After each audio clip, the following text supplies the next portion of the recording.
I'm Alan Wardis, and you're listening to Think Radio.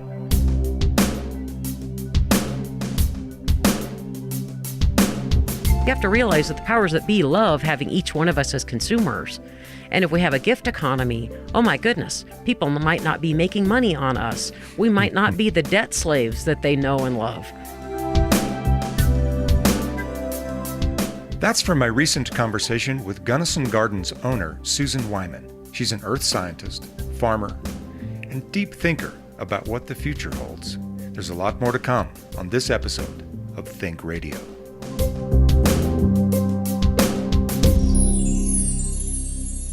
Think Radio is supported by the Gunnison Country Times, Gunnison's locally owned hometown newspaper, and by the Western State Colorado University Master of Environmental Management Forum, working to connect students, the community, and the environment. Think Radio is also supported by listeners like you.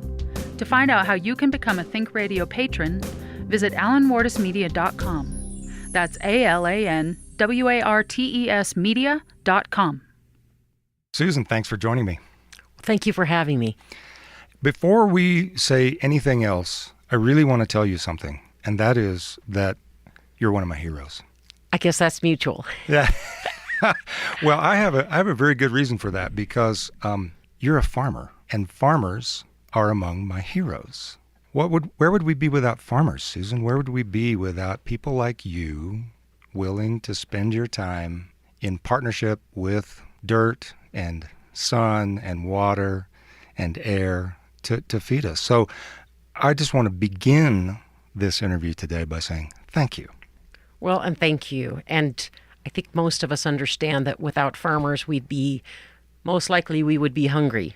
We would have smaller families, and we wouldn't enjoy the freedom to go about our business and not worry every moment of every day about what we're going to eat next. So we have an amazing agricultural system in this country that feeds an enormous number of people, 325 million people in the U.S. and 7.3 billion people worldwide are fed by farmers.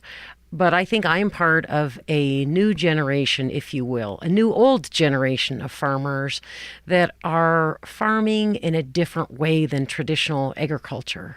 And when you say traditional agriculture, that's only traditional since what, about 1960 maybe? The Green Revolution is not that old. Right. I'd say 60s or perhaps as far back as the 40s when we really started with mechanization. And then again in the 60s, the chemicalization of agriculture and really the financialization where agriculture was essentially given permission to do whatever made money. And in some cases, the health of the people that agriculture is feeding became secondary to a profit motive. And the health of the land, for that matter. And the health of the land. And it's all interconnected. Our health and the health of the insects on my farm and the health of my customers at the farmer's market are all so interrelated. And somehow the industrial agriculture or agricultural system seems to have gotten away from that, and those of us who are getting back to that are incredibly committed and productive, and I think our customers are a lot healthier. Well, yeah, and they're certainly a lot more satisfied because the food tastes better. But I love that you call it the new old, or the old new, whichever way you put it.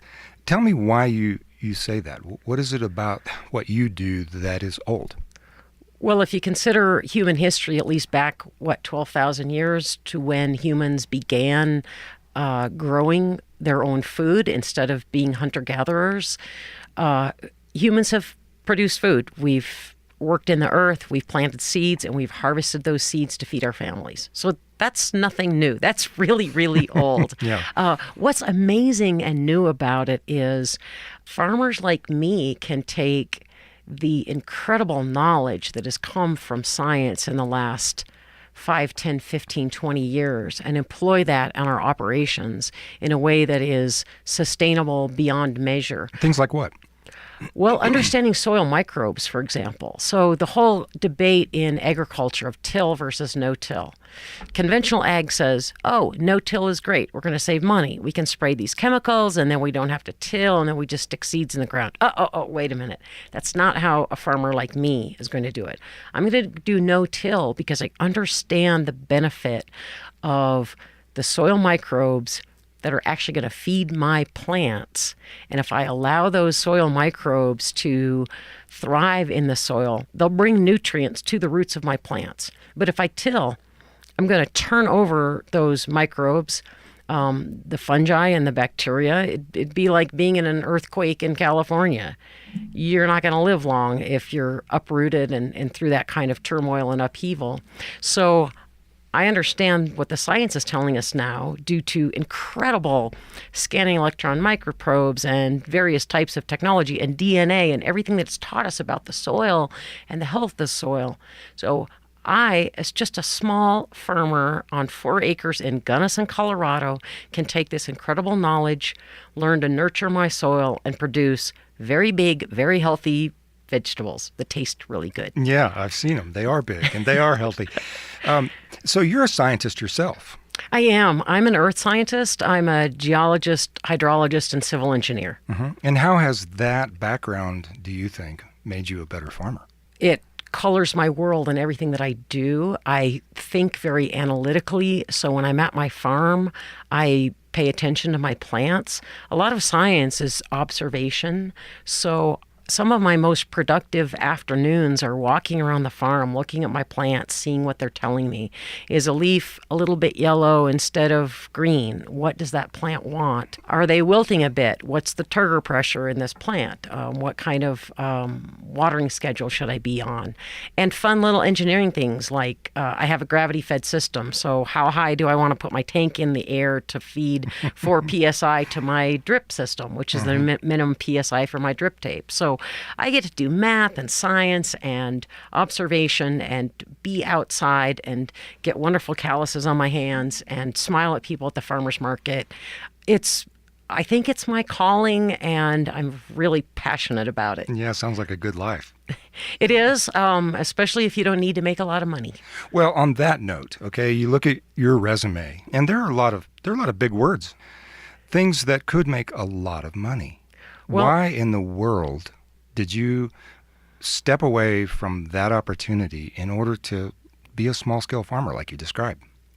Sure. And as a hydrologist and civil engineer, at the peak of my career, I had a 6-digit salary, and indeed, I have stepped away from that. Now, the reality is right now I have a foot in both worlds. Like many small farms, mine is not fully profitable. So like most people working in Gunnison Valley doing anything. Yeah, we all work as a 4-letter word. We do that to support our passions. But as we're entering, next season we'll be entering our 4th year of our farm. Congratulations. Thank you. I'm spending less time as a hydrologist and civil engineer in the mining industry, which is my background, and more time as an organic, non-certified organic farmer. So why did I make that switch? Yeah. Well, part of it is gardening and farming have been my passion for decades. And what I've come to realize is each of us as individuals have a passion or a purpose. If you get in touch with it, you'll recognize what it is. I never used to know that I really had one, other than that I was good at science, I was good at math, so go follow this profession. But what I realized is every place I've lived, I've had a backyard garden. Even when I was a student in college, I'd feel the need to till up some dirt in the backyard. Landlords of the past, please forgive me. But I would put in a little garden every place that I lived.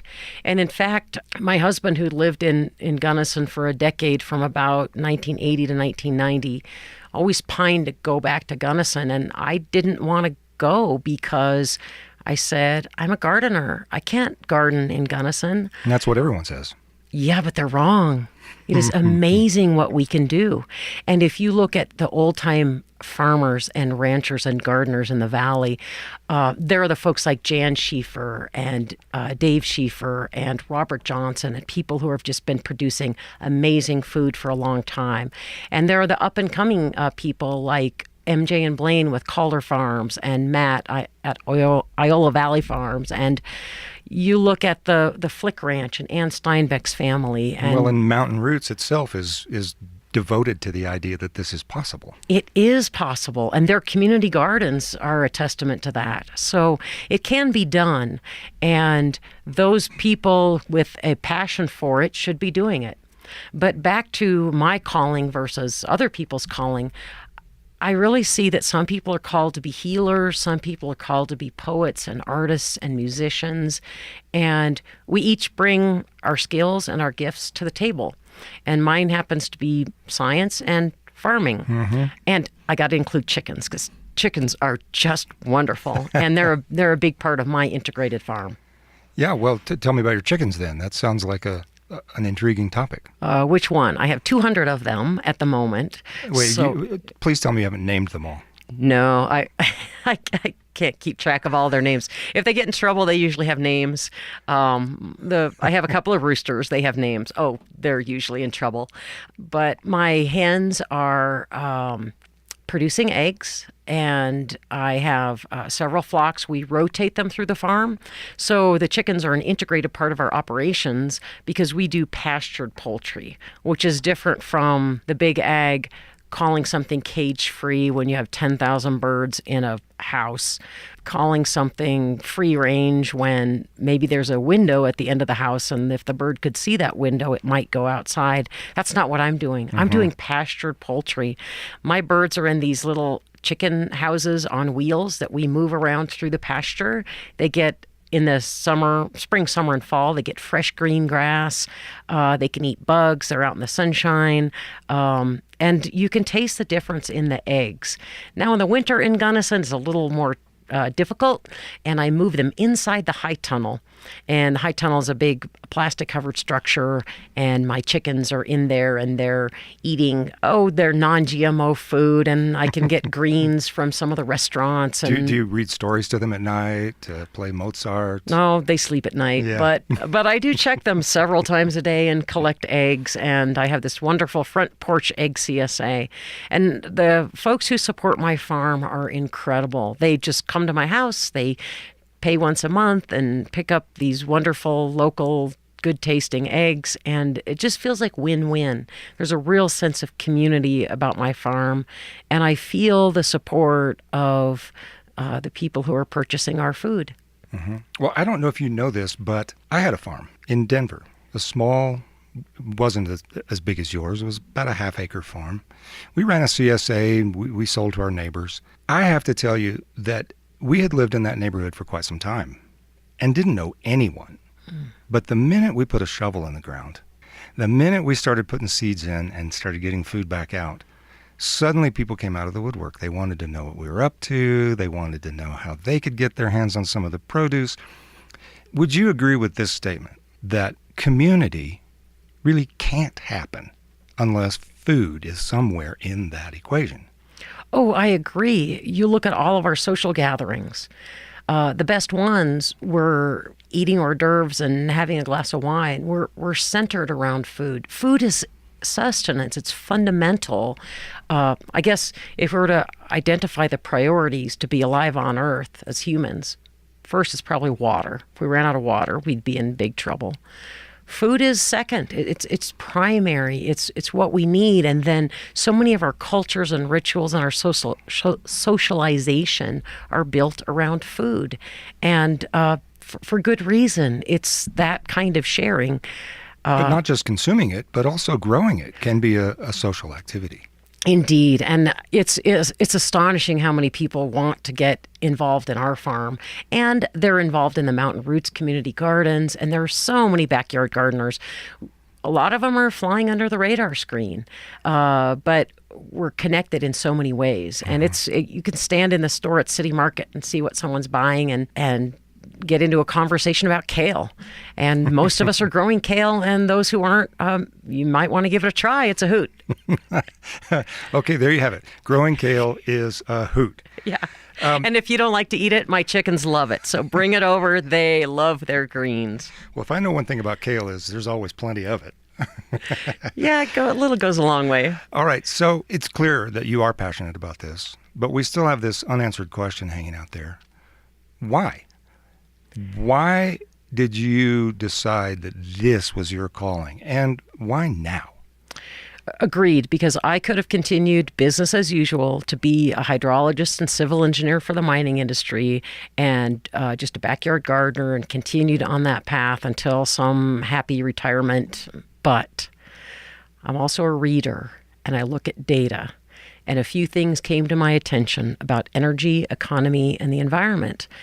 And I came to recognize that the world or the society or the industrial society that we're currently involved in is not sustainable.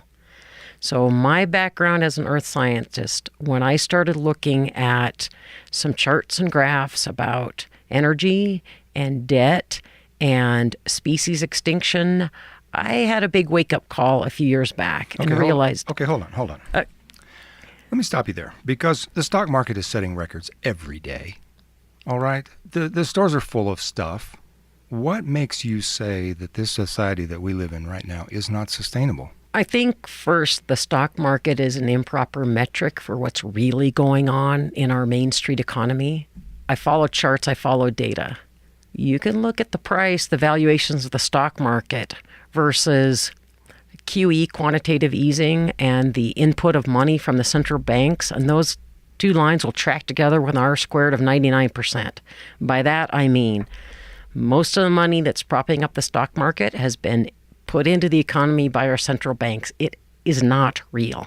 So right now, investing in the stock market is like driving down an icy road at 100 miles an hour. Oh yeah, we're getting there really fast, but there are some risks involved.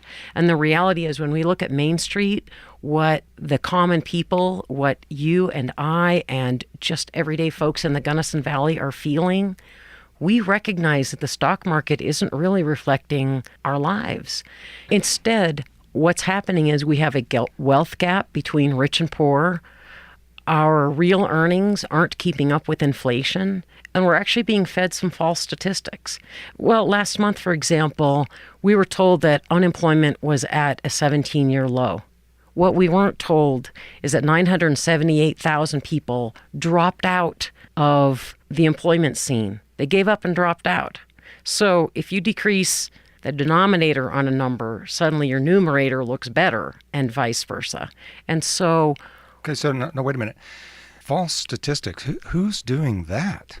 Do you want me to sound like a really crazy... well, I want you to tell me the truth as you perceive it. The Bureau of Labor Statistics has specific ways of counting things. The Department of the Government that does the CPI, the Consumer Price Index, does a lot of really interesting ways of accounting. For example, when they look at what's happening with inflation, they may use a heuristic modeling and decide that, because there are so many features on a new TV, the price of a TV has actually gone down. When if you go to buy a new TV or a new car, you could be paying twice what you paid 10 years ago.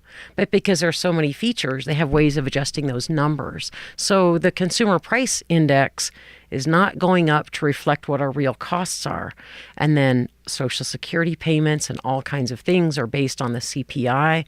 And there are many forces at play that affect the statistics and give us a false sense of what's really happening. But inside, we feel it, we know it, we see it. We see it on the street every day. So somebody's essentially cooking the books. Yes. Why? Why would it be important to give us a false sense of security in our economy? Bread and circuses. So bread and circuses is a term that came from the Roman Empire during their long, slow decline. Mm-hmm. And you could keep the people happy by entertaining them with some circuses and making sure they had enough bread. Bread and circuses keep people passive, but it doesn't keep people fulfilled and engaged and enlightened and connected. And so your premise really then is that this situation where we really don't know what's going on, the actual condition of people's wallet and the actual condition of businesses on Main Street is in fact much worse than we've been told. Your premise is that's not sustainable. There's a limit to how long you can kick that can down the road. Tell me why. A lot of this kicking the can down the road is building a society that's based on debt. So much of what seems to be wealth increase is actually debt increase. So the money that's being pumped in the stock market is borrowed money that the Federal Reserve and the Treasury Department are creating and pumping into parts of the economy, and that's creating asset bubbles and stock market bubbles, and it's not creating the real wealth. Real wealth and real prosperity is, oh gosh, a chicken in every pot. Having money for shoes, for recreation, to keep your family healthy, just the real basic needs of humans and human society. And I think that this wealth gap that is occurring is separating the people who are receiving the benefits of quantitative easing and easy money at the top and the real squeeze that the bottom 90% is feeling. And a lot of that squeeze is related to that difference between real wealth, which is land and people and food and the things we have and produce, and financial wealth, which is paper and digital ones and zeros.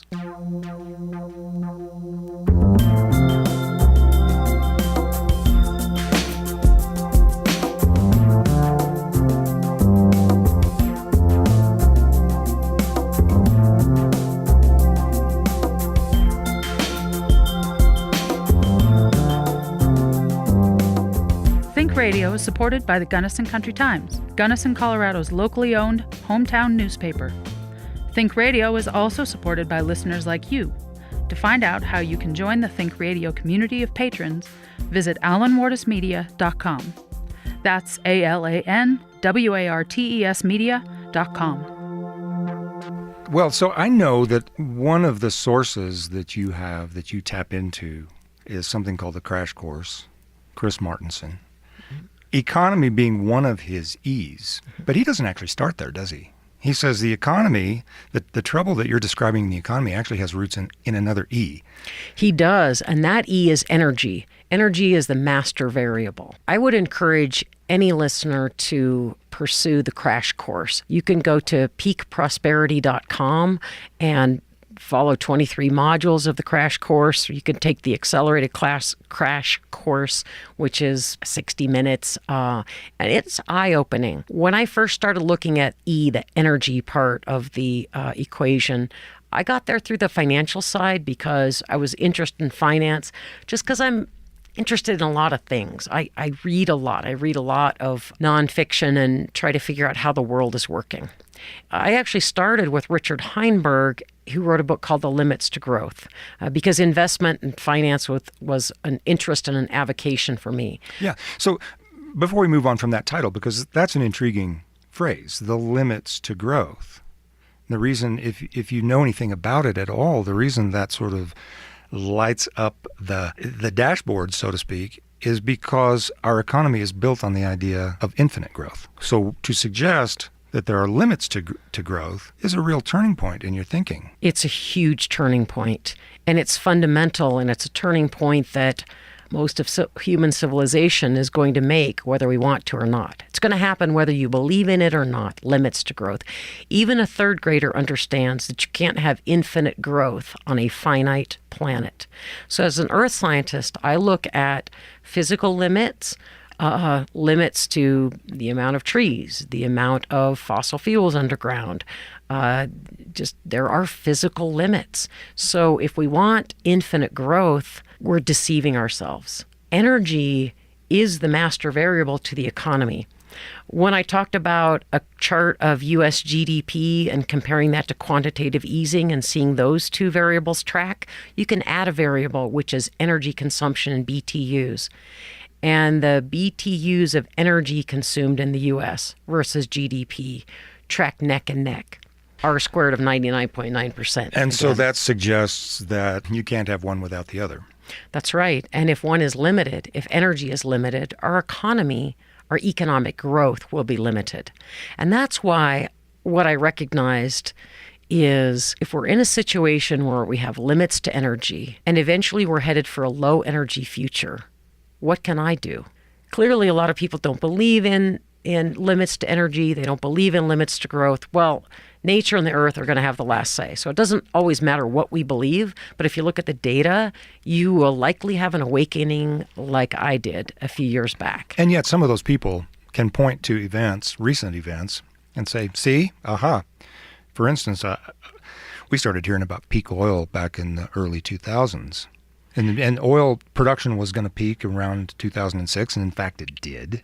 And then suddenly along came Shale fracking. Oil. Fracking and shale oil, sure. And actually, I would say we heard about the potential for peak oil back in the late 1960s and early 1970s from M. King Hubbard. Right. And as a geologist, and you look at who your role models are, he was an incredible geologist, came from the oil and gas industry, and recognized that individual oil wells go into production, they have a peak of production and a decline. And as go those individual oil wells, eventually go all the wells in an oil field. So each oil field has a ramp-up phase, a peak, and then a decline. And in fact, if we look at conventional oil fields around the U.S., they are in decline. The Gelhar oil field, the largest one in the world in Saudi Arabia, is actually in decline. They haven't, in spite of all of their attempts, they haven't been able to increase their production since about 2005. It's been steady since then. And Saudi Arabia is working on deep sea oil drilling. Clearly, conventional oil has already peaked. And conventional means cheap. Yeah, it's the cheap stuff that's easy to get. Back in the 1930s, you could go sink an oil well in Texas and drill 600 feet and have a gusher. Those days are gone. So then you start drilling 1,200 feet deep, 2,000 feet deep. Now we are drilling a mile deep and a mile horizontal and fracking to try to get oil out of the ground. And there are people who point to that and say, what a technological marvel. Isn't it amazing what humans can do? And then there are those of us who look at it and think, boy, isn't that the last act of a desperate species trying to get as much energy as they can? And as we squeeze that sponge, that is the earth, to try to get oil out, it's getting harder and harder. It's getting more difficult, and it's a little bit riskier environmentally. And the big concept to take away is energy return on energy invested. You can surf that up online if you're not sure about it. Energy return on energy invested means the amount of energy it takes to get a barrel of oil out of the ground, whether that's conventional or non-conventional, can change over time. So 1930s, drilling in Texas, 1 barrel of oil's worth of energy, you could get 100 barrels out of the ground. That sounds like a pretty good proposition. And as time goes on, those ratios decline to where by perhaps the 1970s, it might be 1 barrel of oil could get you 50 barrels of oil out of the ground. And now there are places where 1 barrel of oil energy invested might get you 16 barrels out of the ground. And then, for goodness sake, you look at fracking, it barely pays its way. And the fracking and the non-conventional oil companies are losing money hand over fist. And that's where the big E of energy is intertwined with the big E of the economy. So much of our energy production is predicated on debt. So we have a debt bubble that's waiting to burst. All right, so let's talk about debt, for example, because you've talked about these lines that track together on the graph. GDP, energy consumption. If energy consumption falls because energy availability falls and GDP starts to drop, how do we service all of that debt? And this gets back to the question of why our entire economy is predicated on the idea that we have to grow. It's because we have to pay the interest. Indeed. And if we're growing, the interest is easy. You just push all of those payments off to the future, and you've grown enough in the future that you can pay that off. And the reality is, as we reach peak energy, as our GDP declines, we won't be able to pay off that debt. Some debts will not be paid off. Some promises will not be kept. So it's not just a matter of I'll have to drive less or buy a car that consumes less. Lots of things could start to come unglued. It's a fundamental shift business as usual is going to change fundamentally. And as Chris Martenson says it, the next 20 years will look entirely different from the last 20 years. There's a third E. You want to shift there? Yeah, the third E is the environment. As an earth scientist, I'm pretty plugged into the environment. And as a farmer, I'm really plugged into the environment. And it's surprising how many people actually recognize that we are currently in the sixth extinction. I've talked to people that I thought wouldn't even understand it when I mentioned it, and they're nodding their heads. And by sixth extinction, you're referring, what are the other five? Oh, I mean, we don't have to name them, but... yeah, I would say this is probably a test on a geology exam from some time back. And I'll talk about there was the Permian extinction, which was kind of death by CO2, and it was related to volcanism and various events in the Earth's history. Yeah, really, the point is there have been extinction events before. Of course. Most of the dinosaurs went extinct, and the other ones evolved into the birds that we know and love. Chickens. Indeed, yes. And so this is not unheard of in Earth history. The point is, we're not talking about something that's never been seen before. No, but it's never occurred this rapidly and at the hands of one species, which is basically the human. Human beings are the primary cause of the ongoing sixth extinction that we're in. In Germany, they just did a study recently, and they determined that over 27 years, they lost almost 80% of their flying insects. And these were in areas that were nature preserves. I drove to Denver a couple of weeks ago, and only one bug hit my windshield. It was fall, not winter, and the flying insects are in serious decline. The rusty-patched bumblebee was added to the endangered species list just back in February. And it's not just insects, it's happening all the way up the food chain. Ocean acidification is occurring because we've pumped so much carbon into the atmosphere. If you're an animal in the ocean with a shell made out of calcium carbonate, you're going to be struggling against that pH change.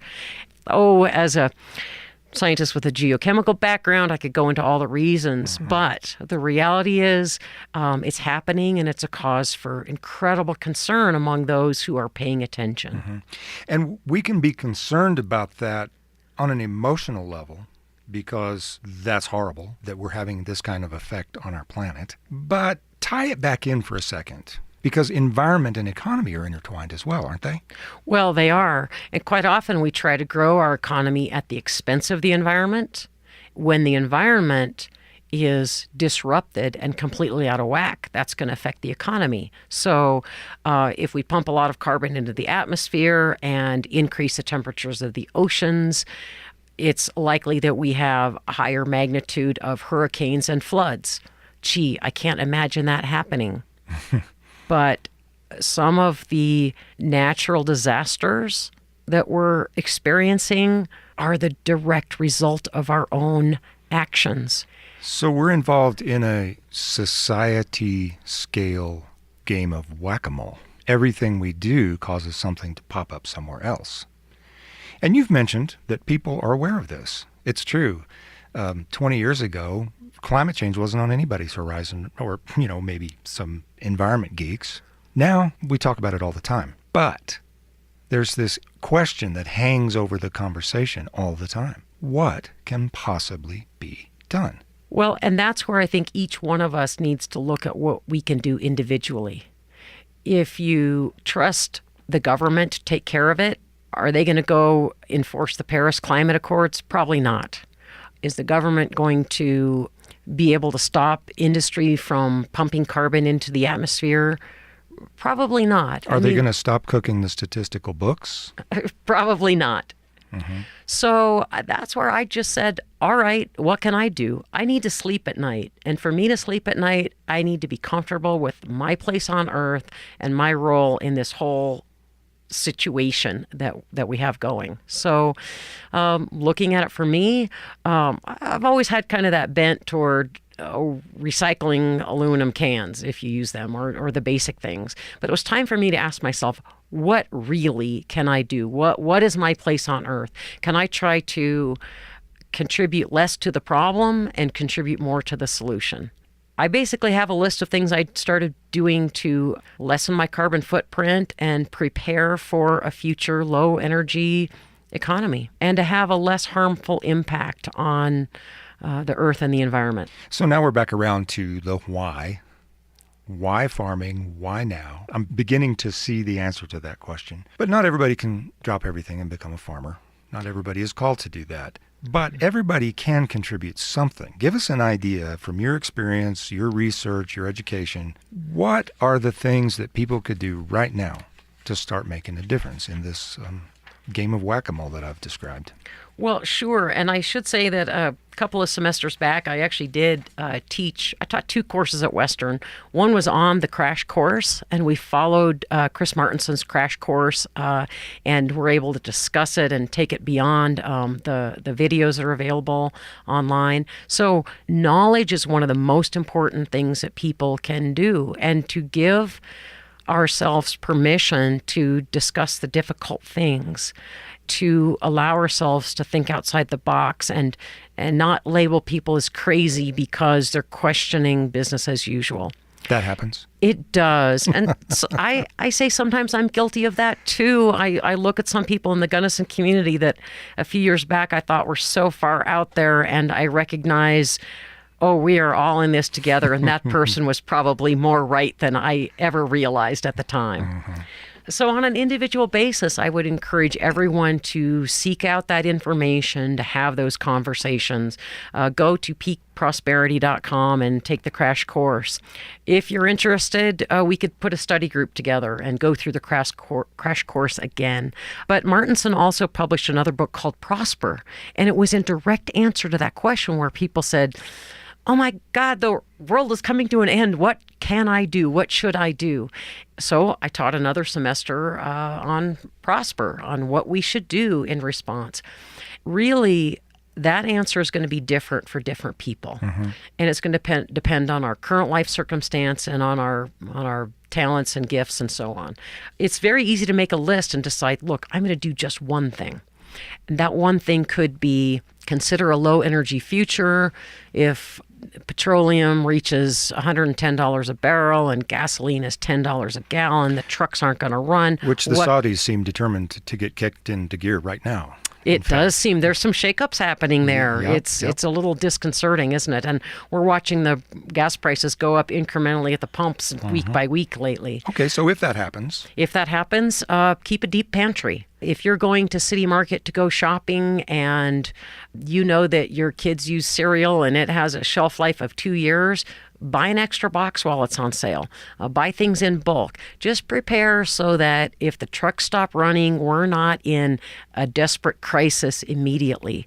Other things that people might decide to do is learn to plant a garden. Work with your neighbors to raise some chickens. You might decide that you want to have other skills. You want to learn how to repair lawnmowers or how to mend clothing. Learn how to get by on less. It's interesting, we're recording this in the college studio at the moment, and Dr. Salisbury, the president of Western State Colorado University, had his students do an exercise just this semester on giving up soda for a week and seeing how much money they save. And it turned out that in a week, if they continued that throughout the year, they could save $1,300.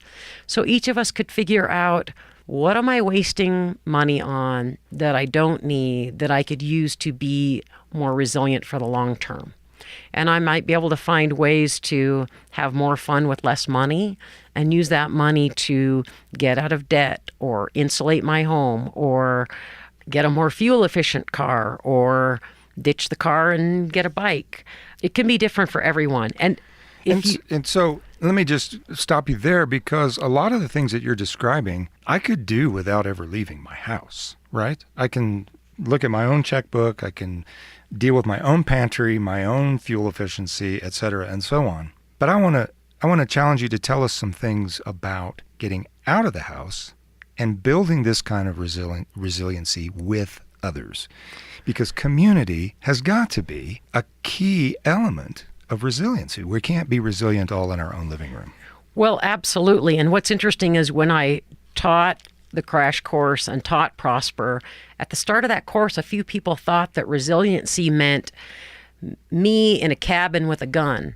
And the reality is that ain't going to get us through, folks, because what's coming isn't one little crisis and then it's over and then we're back to normal. Your gun and your deep pantry could get you through a few months. But the reality is we're headed for a fundamental change in our society, and we're going to get there together. So when we look at wealth and capital, Martinson and others explain there are actually 8 forms of capital. Not just money. Not just money. Financial capital is one of them. But other forms of capital are social capital. It's the people we know and the relationships that we have. Material capital, which could be your well-insulated house, your wood stove, your welder, your garden tools. If you invest in material capital, you'll be farther ahead to come through the changes that we may be seeing and that we are seeing. Living capital, things like a tree that protects your house from the hot rays of the sun so you use less energy. My chickens are living capital. The 60-plus cold hardy fruit trees that I've planted on my farm are living capital. The raspberry bushes that grow on the north side of your house, living capital. Another form of capital is knowledge capital, the skills that you have. So maybe you want to learn how to be more resilient. Learn how to make biodiesel, learn how to mend your own shoes, learn how to take care of yourself. And so this brings me back to my point, though, because I went there. There was a time when I got actually fairly alarmed at what I saw developing in the world. And I was well aware of these different kinds of capital. And I thought to myself, oh my God, how in the world am I going to supply all of that for myself? How can I learn all of those skills? How can I have enough money, time, space to have all of that living capital? And something that started to sink in on me is that that's what community is for. Well, that's right, because one of the most important parts of the 8 forms of capital is social capital, and another one is cultural capital. Mm-hmm. So social capital are the connections, the bridges that we build between relationships. I'm a farmer. That means I don't have to really be a healer, but I could trade my eggs for a massage or a rolfing session. Well, lots of eggs for a rolfing session. But we're in this together. And each one of us alone, we're not going to make it as a silo. We're going to make it with these interconnected relationships. And that's really how humans evolved anyway, is we evolved in groups to work together. Do you think this fundamental shift that you're talking about that's coming, you say it's inevitable? And can I interject? Sure. It's not coming. It's here now. Okay. I am actually not talking about a crisis that's on the horizon. We're not on the verge of collapse. We are actually in collapse. It's happening right now. And that's not so scary if you realize, well, I've lived through it so far. Yeah. And so even though some people are feeling the financial squeeze, we can figure out ways to thrive moving forward. It just takes a change of our mindset. And that's where our cultural capital requires that we tell ourselves different stories. And the story will be, it's okay to live on less. It's okay to have fun without spending money. It's okay to help each other, that we don't have to be so rigidly independent and going it alone, that we recognize that we're connected, that we can admit our frailties and help each other fill in their frailties and really tackle this together. Would you go so far as to say then that a fundamental restructuring of society and how we interact with each other is a part of that? And one thing that I'm thinking about is a return to the idea of commons. You know, there was a time when certain assets in a community were just held in common. You could all graze your sheep on pastures that were part of the commons. We've moved away from that toward private property. Do you think that, well, let me phrase the question this way. Do you see evidence that we're headed back in the direction of sharing? For instance, if I'm in my neighborhood, we don't all need a lawnmower. We could, if our mindset shifted sufficiently, we could share one.